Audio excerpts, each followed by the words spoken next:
Hey, Earthlings, so help me out. What's all this about money in the movement at the moment?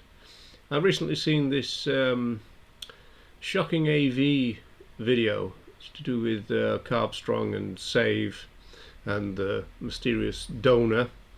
And I don't I don't quite understand this. I mean, I understand that in social movements, as a general matter, some people see a cause when they see a problem, and other people see a career. But now it seems that some people see a means to become rich and famous. Now, this is new to me. I mean, back in the day, I'm not quite sure if I knew a single person who was trying to become famous through animal rights and riding on the back of rights violations in order to make a name for themselves. I don't remember that. And if it was the case, it was really few and far between.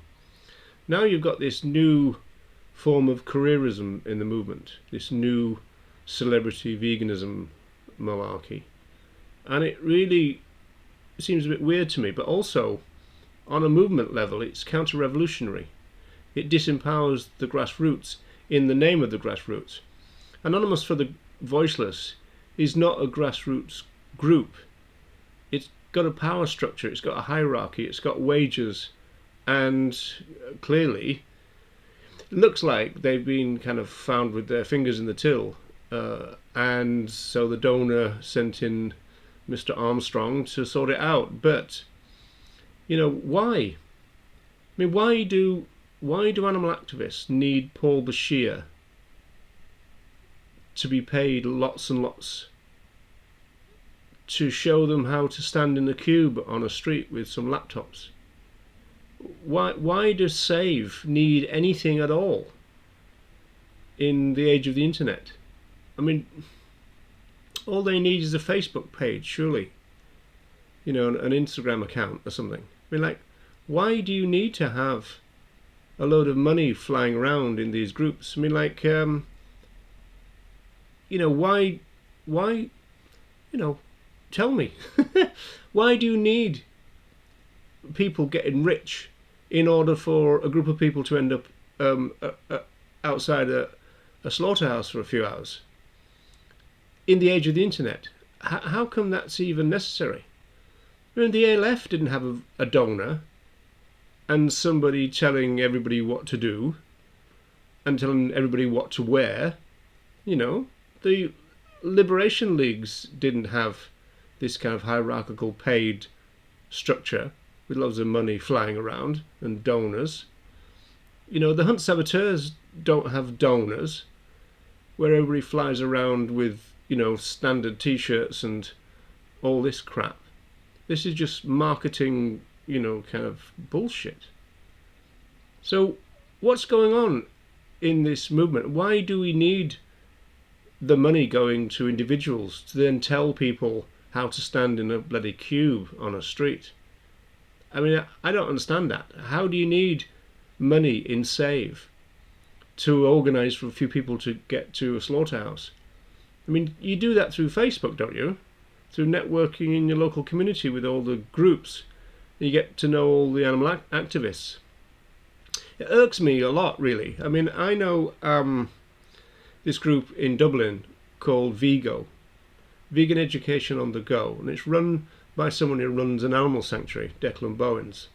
Now, he's been doing a 5-hour event on Dublin Street, and it's probably the biggest, I mean, get this is probably physically the biggest grassroots event in the world, right? He's been doing that now for coming up 6.5 years. Every week. I think he's missed about 5 weeks. Obviously the COVID thing has knocked it on the head at the moment. But there's hardly any money involved here. He doesn't get paid. He doesn't need a donor. He needs a van, which he happens to have, and also a printer. Got himself an A3 printer, so he's got loads and loads of posters, which he makes himself. Because he doesn't have the money, This is where the money is needed. I mean, VEGO would be better with more money, but they don't need, vast amount of riches. So why does Paul Bashir need that? Why do these people need thousands of pounds per month? What's going on? It's ridiculous. It's counter-revolutionary.